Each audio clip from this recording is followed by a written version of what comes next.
it's funny because when I got diagnosed with ADHD and I was told only medication would work, I spoke to other people who had been given CBT therapy. So I was like, that's what I want. Yeah. And they were like, that won't work for you, you just need medication. So I was like, oh my gosh, these guys are so medication-y. You just want to throw medication at people. But what I didn't realise is that the therapy I was seeking was for trauma. So it was trauma therapy I was looking for, really. Yeah. But I thought it was ADHD therapy I needed.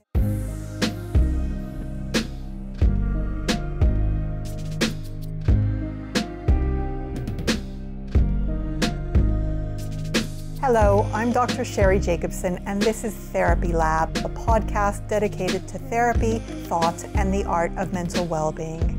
In this episode, we are joined by mental health blogger and wellness coach Penny Jarrett to talk about her life and work.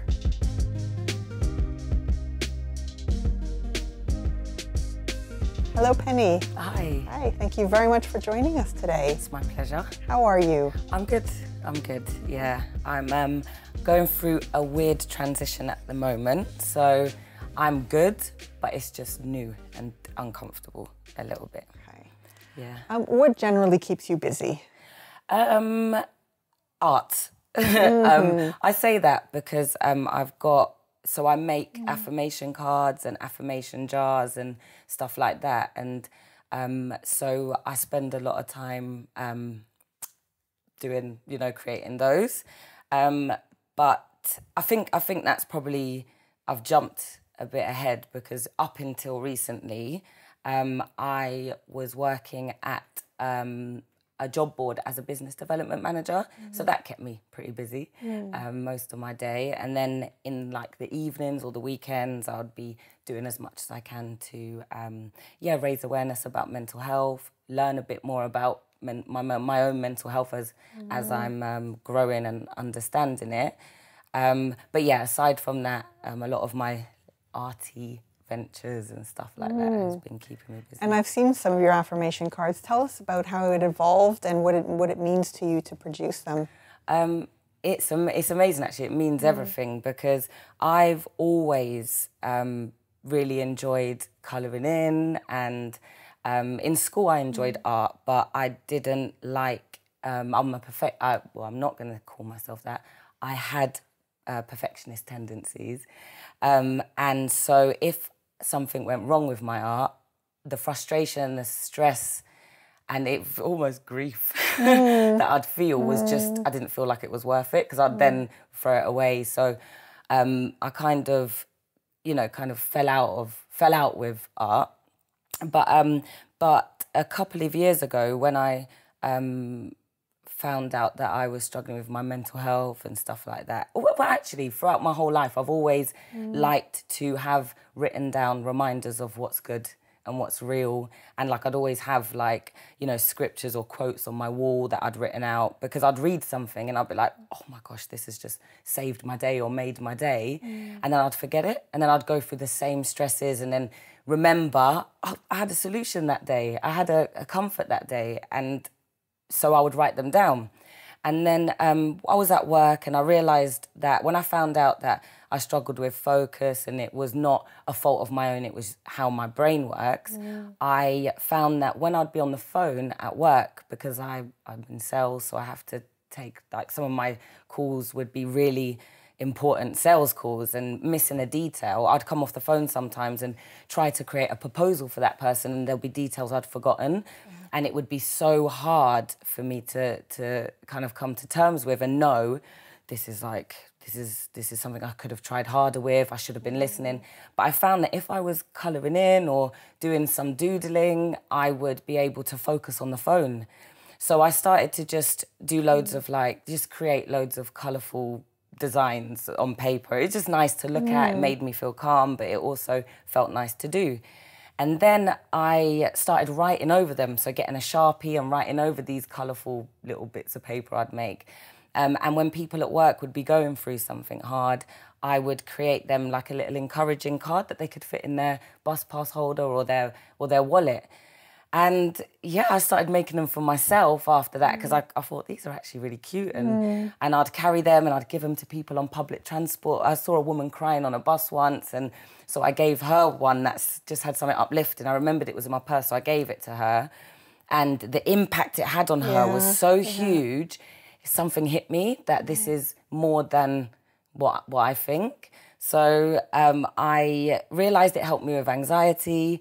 The words I was writing and also remembering them and speaking them out loud would calm anxiety. So I wrote a blog post about it and just asked people if they, if you want some of these, let me know. So many people got in touch. I started making affirmation cards for everyone. And then I decided I had to start selling them because it was getting a little bit too much. As much as I loved it and I loved the response when people got them and knowing what it would do for them, I had no time. I had no time. My fingers were going numb. So I thought if I sell them, because so many people are after them, even if, it would maybe motivate me and I could see it as kind of like a business, and then I wouldn't feel like I'm not delivering. But yeah.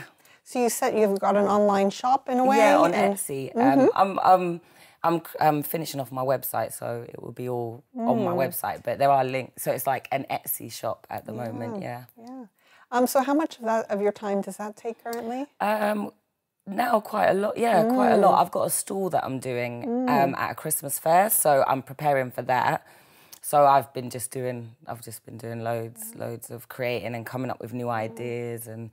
Yeah, so quite a lot of my time, but I enjoy it. So clearly it's enjoyable for you and therapeutic in its own right. I wonder if you can take us through your early background and when you first started to notice if you had any struggles and early signs of psychological difficulties. Well, I had quite a dysfunctional childhood. So growing up, my mum struggled with stuff. I didn't know a lot of the stuff that my mum struggled with until I got older, but my mum struggled with her own personal trauma, which then kind of leaked out into her own life, and it meant that she was drinking a lot. And, as she went through stuff, I think her own habits kind of got worse and her kind of responsible side declined a little bit.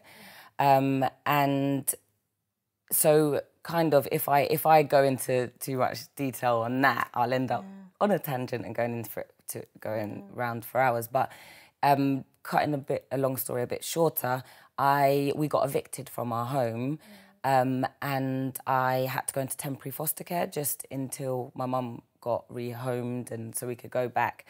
But in the time that we were separated, my mum went to prison and then ended up passing away from heroin, from taking heroin. So I suppose a heroin overdose, but I guess that sounds like, I don't know, I think saying overdose makes me feel like it was like ongoing. I think what it was is she was addicted to alcohol and took heroin and kind of died instantly. So I knew that my behaviour and the way that I related to people and the way that I thought was affected by that. And how old were you when she passed 15. away? But at the same time, I got my first boyfriend around the same time. So that felt like a great distraction. I was in a lot of denial about my mum actually dying, so I didn't believe it when I was told. I thought it must be mistaken identity, or she just didn't seem like, just my mum doesn't die. She's so strong and she's been so positive through all her hard times. She's not going to die now that it's all getting sorted out. So I was in a lot of denial, and then I met my first boyfriend who, it felt like a distraction. It felt good because I was not very affectionate with everyone after being separated from my mum, but I was able to be affectionate with him, so it kind of reminded me of my mum. But then he began quite early showing signs of abuse and violence and control and being, quite nasty. So I guess I was really distracted by, I met him when I was 14 and I got away when I was 21. So for that whole time, I didn't get to grieve my mum. So I knew that my behaviour, I also started drinking and misusing substances. After the relationship breakdown or during it? No, during the so the relationship was a breakdown from the beginning. I just didn't know any better. But a while after my mum died, I found, you know, substances and alcohol and stuff made me feel normal. It didn't, like, whatever that meant. It made me feel like myself, not escape. It didn't feel like escapism. It felt like I can be myself. So I got into really bad habits with that. But when the relationship ended, I then realised how bad it was. So I realised I was a victim of domestic violence. I realised, so many things that he'd kind of hidden me away from other people. So I didn't know what a healthy relationship looked like. My mum didn't have very healthy relationships. So I kind of just went with the flow. But when I was away from him, I saw that, I thought that all my weird ways were to do with either the substances, playing up, or my childhood having an effect on me. So I kind of had a hope that, when I can face it all, I'll be healed and, God will take it all away, all the weirdness. But it wasn't until I was 30 that I started to really notice that I weren't myself. I'd stopped misusing substances, I'd stopped relying on alcohol, and I stopped hanging around with people that I knew, like, other relationships, not that they were bad people, but just kind of having other relationships to soften the blow rather than to kind of, set my future up. It was just lots of comfort blankets and stuff, lots of like the comfort blanket vibe. And that includes like, having other boyfriends, but also hanging around with people and doing certain things that, that group of people do, again, drinking and stuff. So I kind of cleaned my life up, got myself together in a way. Live consciously, or it just fell into place? Yeah, I just knew I'm feeling like this because I'm not where I'm meant to be. I'm meant to be, doing other things. I'm meant to be not drinking all the time, not partying all the time, and forcing myself to fit in crowds that I don't fit in. I knew that I was doing that, so I knew I had to stop. So did you have any assistance in sort of cleaning up your act or repairing things? Did you or did this come from within? Well, I had people like my church and people that I knew were praying for me and encouraging me, and I knew and I just knew, I knew there was a better way, and I did have really good people around me that were, uplifting and stuff like that. But I weren't very open with what I was going through because it was hard to describe, and I guess I was quite judgmental myself, so I assumed I'd be judged all the time because I probably was. Even with what my mum went through, I never told anyone the truth because I felt like people looked down on people that died from drug use, or that my grief would be disregarded because my mum was an alcoholic. So I weren't very open. I was scared of being judged, so I weren't very open. I was hiding a lot of stuff, but I did know I had a great community or support system that I could go to. But I felt kind of so bad for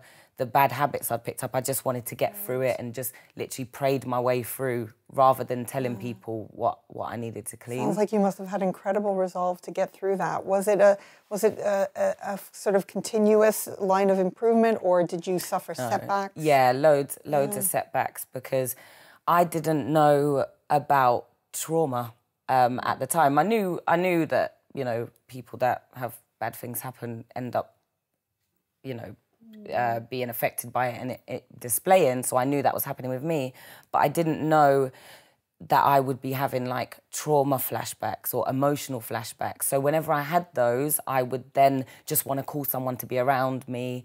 So I'd like invite a friend round or say, should we go out for a drink? So I would get a few steps forward, but then the emotions I was going through, I just didn't know what they were, so I weren't comfortable riding them out. So then I would fall back, or I would just get back into similar patterns for a little while. So it was so frustrating. And the flashbacks, were they of particular situations, or did they vary?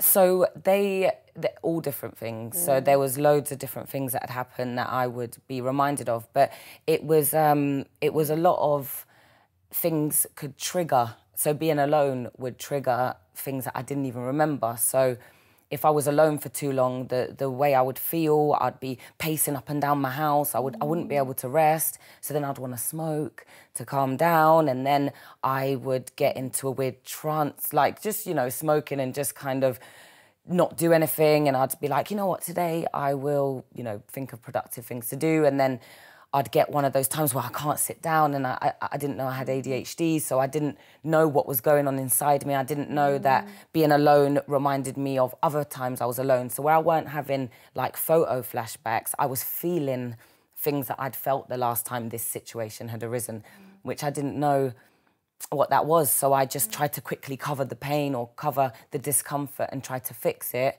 And in my way, that would be, I'd try to get stuck into church more, and then even the overwhelm of that, which would be a good feeling, would feel too restless, and I'd want to drink or smoke. So I just kind of, I forgot what the question was, but I think no, I mean, again, incredible resolve, but the journey out wasn't straightforward. No. It was sort of choppy, and.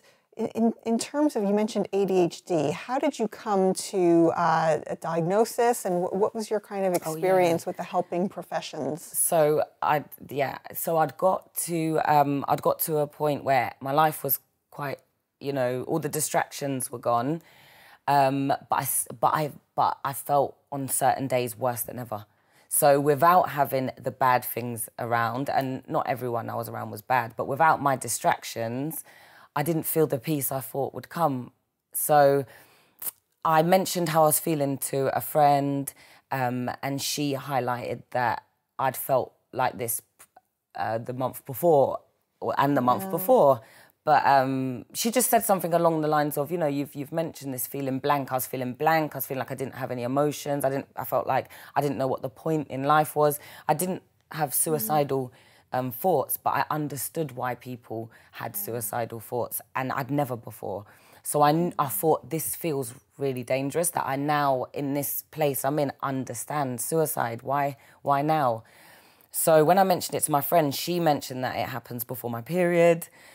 So, and I've never noticed or been someone who suffered with their moods around their period, and so I didn't relate that to anything. And then I remembered that I knew people that did, and that it could have been a hormone imbalance. So I was like, okay, I'm gonna find out how to balance my hormones, because I've turned 30. Maybe that's like official adult world.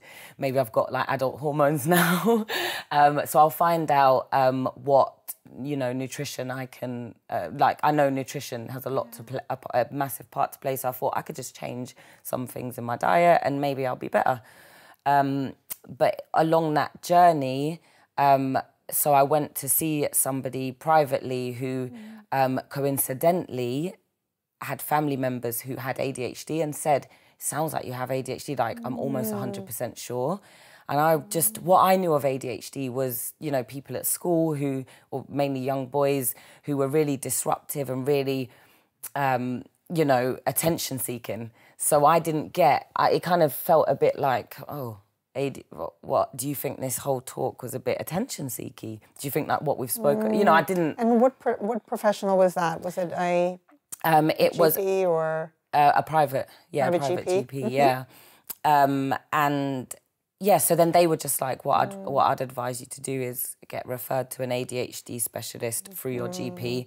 And even, speaking to my GP, I don't have a set GP, but I spoke to a GP at my practice, and they had even said, only young boys under the age of 13 get ADHD, so I think you've been misinformed.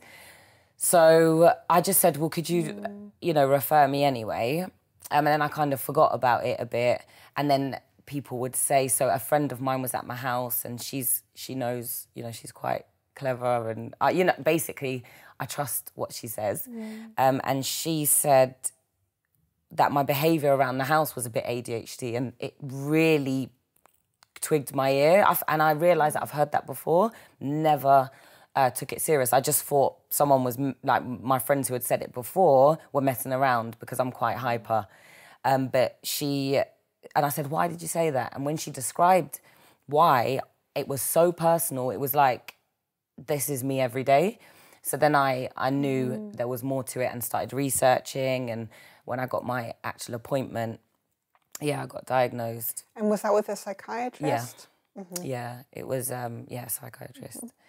And the thing is that they actually said, you do have ADHD, but, there's a lot of trauma there as well.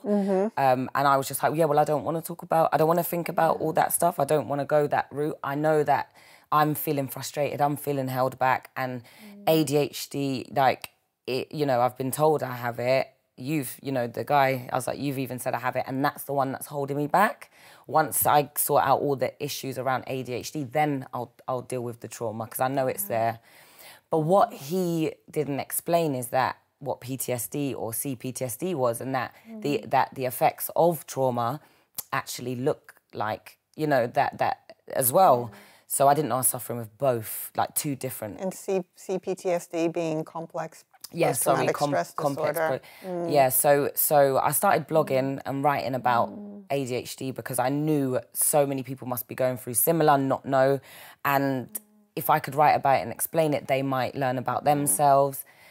So that... It's a very informative source and very in a very relatable way. Yeah. Not that much medical jargon, but your experiences really helpful to others. So what response did you get from that? It was amazing. It was so encouraging. It wasn't encouraging to hear other people are suffering, but after about, I think, 3 months in to write in my blog, and I was being extra because it was so hard to, because my blog included journal entries of mine that I, dug through to see where this condition might have been more. Now I knew about it. I wanted to see if my frustrations were written down, and there was loads. So it was quite personal, and that was like a fear of mine, is sharing. I knew at one point I've got to write, because my passion is writing. And I thought, I've got to write about all the things I've gone through. I had eating disorders, grief and loss and domestic violence and all these things I'd been through. I knew that I was going to write about it and write books to help people because books had helped me. But I was so scared of seeing the internet and how it worked, and so scared of people writing negative comments. And I didn't get to finish uni because of my ADHD. Yeah. I say it like that because I just didn't know I had it. Otherwise I would have known how I learn. I didn't get to finish uni, so I couldn't just write a book. I had to do it the internet way, and seeing how people got trolled, and I was so insecure. I was just scared of negative comments. So for 4 years, I didn't write about the things that I wanted to write about. But when I got diagnosed with ADHD, it put everything into one bundle. So then I just started writing, and I just was really meticulous about the effect I was having or the impact I was having because I wanted to stop. So after 3 months, I had over 100 women, I stopped counting at 100, say that they had read my blog and found out so much about themselves, and then put themselves forward for appointments because of it, and just expressing their freedom and their relief that they were feeling through reading my writing. So I knew that I had to continue, but those women being brave enough to tell me is what made me continue and push harder in trying to change the way even doctors see things, if I could, because of the amount of times I'd been kind of not pushed away, because I was very firm in my approach, and but I saw how misinformed they were about it, and it made me furious. Yeah, and we are hearing more about adult ADHD being diagnosed. What care plan did you receive, including any medication? I just got told that only medication would help. Yeah, that I had severe ADHD and that only medication would help, which I didn't want. So I then started to find ways to manage it naturally. So you never tried any of the... I didn't know at the time.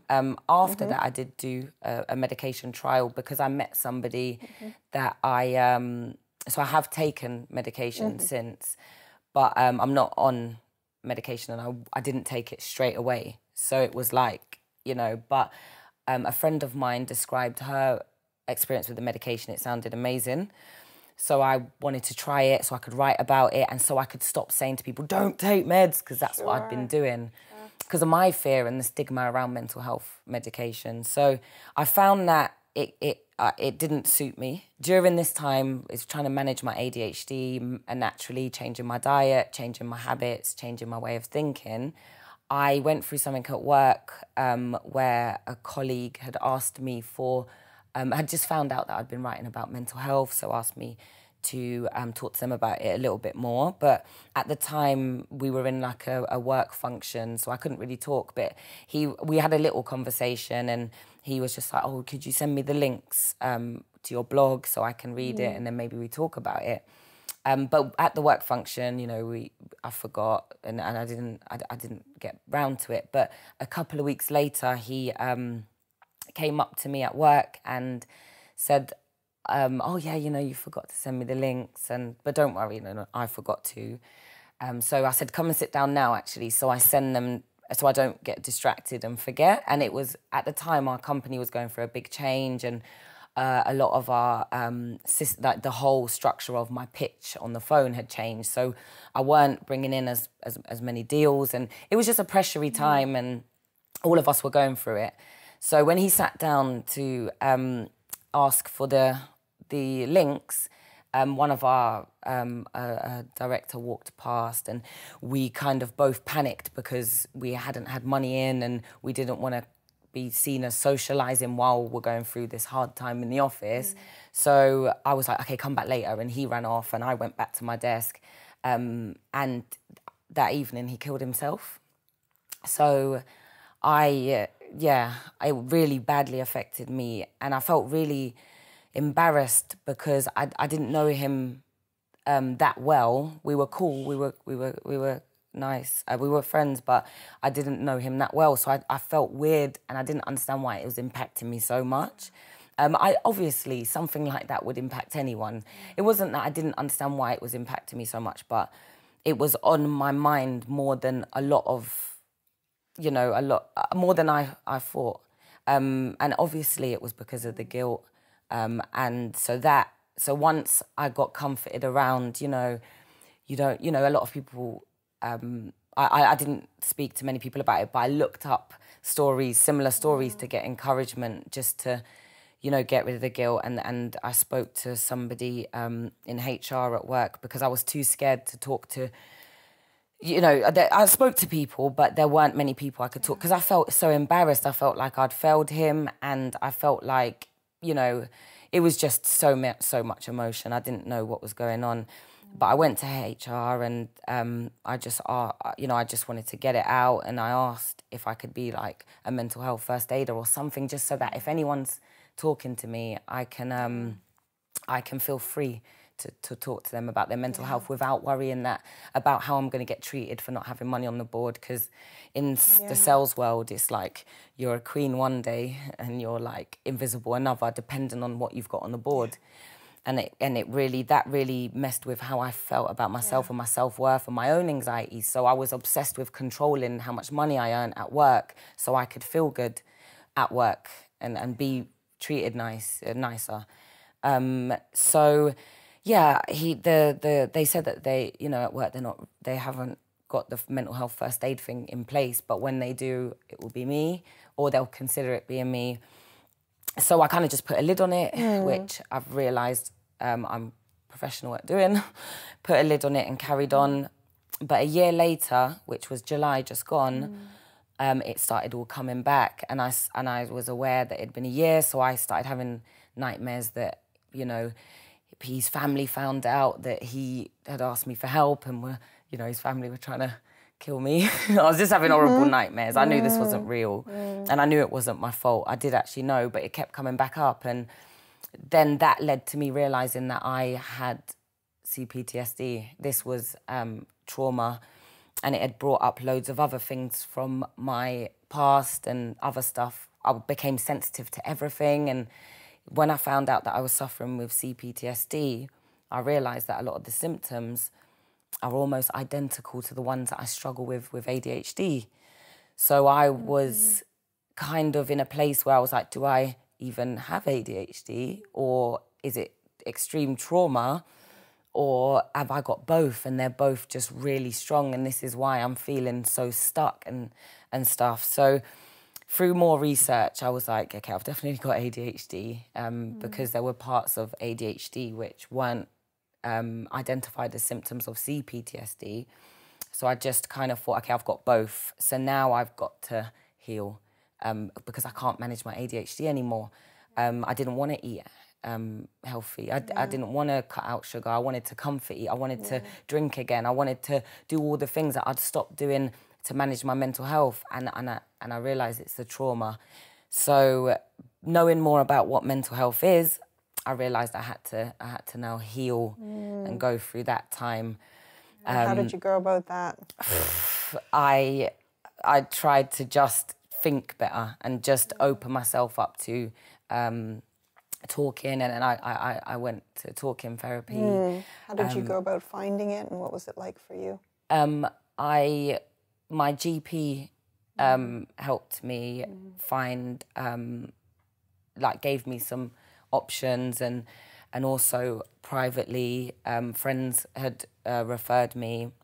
And then a friend even got me a package, a therapy package. It was too expensive for me at the time, and she helped me to do that. And so I bounced around a bit, just because I as well, when anything made me uncomfortable, or if the person at the time, if the person I was talking to didn't seem very empathetic, I felt drained. I felt like going there, I just had to say so much and then I'd leave with no answers. I thought I was going to go there, explain how I felt and leave with an answer to stop me feeling like that. So I would stop and start because it would be uncomfortable. I didn't like opening up that much and then being left without an answer. I didn't know what was happening. I didn't know the process was to, that things would be revealed so that I could heal. So when I finally understood and settled and stayed despite the discomfort, I found that I was able to talk about things with the right... What the lady that I was seeing did was ask very calm, I guess the word's calm, but it's not that they were indirect questions, but they were subtle questions that would lead to breakthrough answers. And that helped me understand myself, and it helped me to just say things that I'd never said. And I had friends I trusted, but then I guess there were parts of my life that I guess my friends knew about, so I just didn't want to go into. But talking to somebody who didn't know me, while that felt so scary and like the last thing I'd want to do, I got to see myself as a fresh canvas, kind of. As I don't know, I guess I was just... It felt like I was a blank canvas, and I was able to start fresh and not... if I was to say to one of my... I guess I thought that if I said to one of my friends, I keep having this feeling, friends that knew that I'd been a person who would drink or smoke or whatever would probably think it could be a come down, or it could be an effect of, smoking, or, people say that smoking leads to psychosis and stuff, smoking... bad things, not too bad. But yeah, like that. So I'd think, okay, it's probably just that. So I'd just make up my mind that, well, I'm going to stop doing that and then I won't feel like this. But hearing somebody say something that was totally away from things that they could know, and giving me not answers, but like, for instance, I explained to my therapist about how weird I feel at night sometimes, and how my behaviour changes at night, and how I don't feel like myself. I feel like a different person, even though all day I can feel so positive. At a certain time at night, when I get back from work and I just want to do things that I'm passionate about around mental health, maybe write a blog post, I couldn't do it at home. I have to stay at work and do it, because when I got home, I felt like I was weird, a weird person. And then my therapist just said, well, maybe your emotions, your energy or your emotions drop. And so you find ways to quickly fix it. So then you become a person who's looking for results straight away again. So I'd feel all positive throughout the day, and then at night I'd find, I just want to sit down watching TV, or I want to just things that weren't edifying, and I knew it, but I'd still do them. And she was just explained that, you know, this could be a way that you regulate your emotions at a certain point. So hearing that, it made me realise, what else do I do that regulates my emotions? My moods, I get so scared when my moods feel like they're dropping, I quickly look for things. And even throughout, like, away from, you know, alcohol and stuff, I was the same with coffee, or I was the same with looking at my phone. If something happened at work which felt, you know, made me feel discouraged, I would go on my mobile phone for, say, 15 minutes, or I would go and get another coffee. And it was like I was always trying to find quick fixes when my mood would feel different. And I didn't know that. I thought I'm just got an addictive personality because my mum did. That's how I always saw it. So I didn't want to talk about that. I wanted to get over it. But hearing that, I was like, okay, so it just gave me such, you know, so it was just, I loved it. I loved being able to, hear myself say things that I've never said. And it really woke me up. And how long was the longest you've worked with a therapist for? 14 weeks. I think it was 14 or 15 weeks. Yeah. And in your blog, you talk a lot about, and you very usefully give a number of techniques to deal with ADHD specifically. Is that something you acquired on your own, or is that through therapeutic work? No, I didn't. The lady that I saw didn't know anything about ADHD. So she was, I think, so she was a trauma therapist.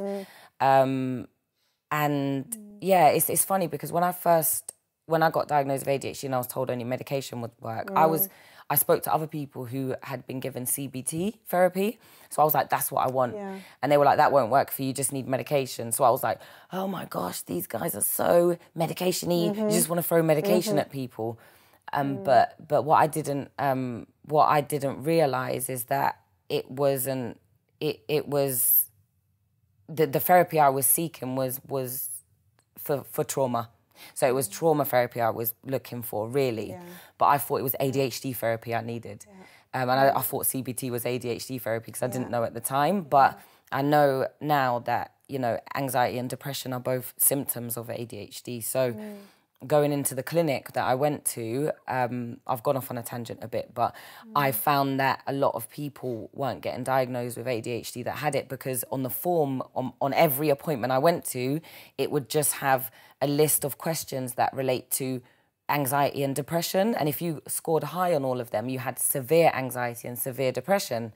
So because they were all symptoms of ADHD, I always scored high. So I then got to understand why a lot of women I spoke to would say, I've been on medication for anxiety and depression like all my life. Yeah. Reading your blog, I know that this could be it. And I was like, it's because the therapy, I don't know if it was a therapy place, but there was the NHS clinic I went to. The only way to find out what you're struggling with was through anxiety and depression analysis. And so that's when I got kind of more passionate about that side. But I managed, I'll get around to, so I learned how to manage it through my own research. And then, so if you can run us through some of the ADHD tools and techniques that you have adopted in the past or continue to do now, just for the benefit of those who do struggle with it, whether they have an official diagnosis or not. Yeah. So I haven't even mentioned what it looked like when I got AD, like what the symptoms were, but a lot of the lack of concentration and all of it's just a different kind of, your brain's just different. So I had to find out, so I found out that, you know, cutting out sugar, cutting out animal products is best for our mental health anyway. And so I did that. I didn't cut, well, I cut everything out at once, but I wouldn't advise anyone to do that because it can be so overwhelming that, you know, the relapse makes you feel like a failure. So, just changing what you eat, eating mood-boosting foods as well, because your moods can drop. I would make sure that between tasks or between things that I have to do throughout the day, that I had breaks. So I would have like energy-boosting breaks, for instance, where I could, you know, for instance, if I get off the train and then go home, I'd feel so drained. And a lot of it could be that my mind's been working so hard throughout the day doing my job, which I enjoyed, but also didn't. You know, I enjoyed the good sides. But so all that that time and energy into that meant that I felt drained at home. So what I would do, instead of going into a phone trance and ending up on social media and feeling even worse, I would go for a walk or have a shower or read or try to do something that made me feel good, even if it's just for 15 minutes, just so I could transition, and that worked. I also found that if I time boxed my day, I could get more done and enjoy it. So I would literally, ADHD brain's always understimulated. So to prevent me doing something and getting distracted by searching for stimulation of other places, I would break up my day so that all my big tasks or whatever I'm doing, it's in like half an hour or 15-minute segments. So if I had a blog post to write, I'd do 15 minutes of it.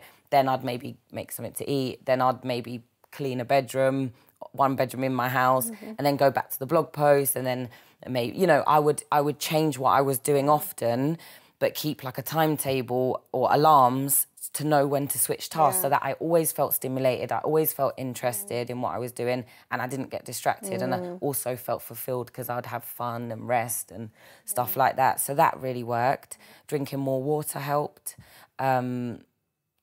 It just helps everything, doesn't it? I knew that I had to cut out coffee, but I relied on it so much for my job. I felt like I couldn't do my job without it. So drinking more water actually, after a few days, acted like coffee. So although I'd have to go to the toilet every 5 seconds, the energy I got from like my second litre of water, or even just starting, my second week of drinking more water, it felt like coffee. So I knew that I didn't have to lean on the things that would make me feel worse. So yeah, that really helped, and yeah, just speaking to myself as well, and affirming myself, and understanding what are symptoms and what are things that I can actually change, and what isn't. Just learning to love myself in understanding. So doing lots of research and reading stories about other people that had ADHD, and just reaffirming myself, really. Lots in there. And if I can ask you to briefly now cover PTSD, any tools that you have used in the past which are helpful, and any ongoing ones? Do you still suffer from flashbacks, and what do you do when you have them? I'm healing right now, so I'm still in the healing process. I've just left my job. So in July, with all the nightmares and stuff, I ended up getting signed off sick. My therapist advised that, you can't heal where you're hurt, and I kept getting reminded and seeing people that were friends of him and thinking that they knew, and so it was like hell. It weren't a good place. But then I'd be like, no, I've got to do well. I can't not earn money. So I'd just completely ignore it all. And I'm not saying that if someone's got PTSD, they have to leave their job. But when I had the time off to heal and to see my therapist without having to rush to work after therapy, and to actually deal with the stuff that was mentioned, and to actually kind of face it, it worked. I cried. I got to cry, which I never did. I wrote a lot about how I was feeling. I wrote a lot about the pain I went through. And what would happen is I'd pray just for each section of healing that I knew I had to go down. I'd just pray for my mind to be renewed.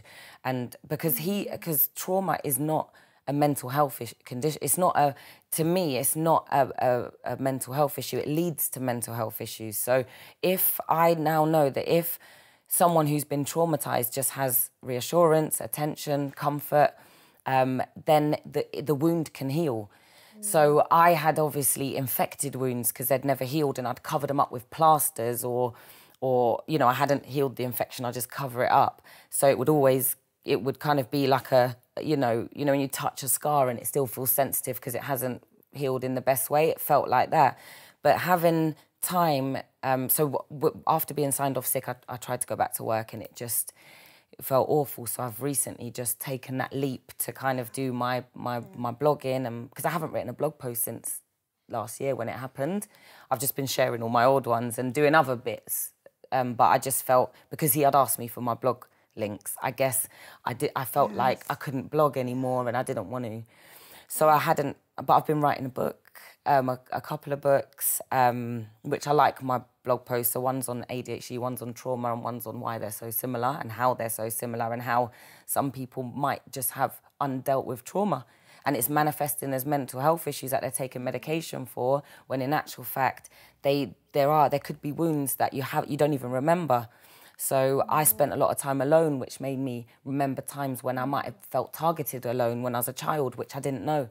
So where people might have made me feel, under threat, things that I didn't remember, all that had to come up, and I had to then kind of reparent my inner child, I guess.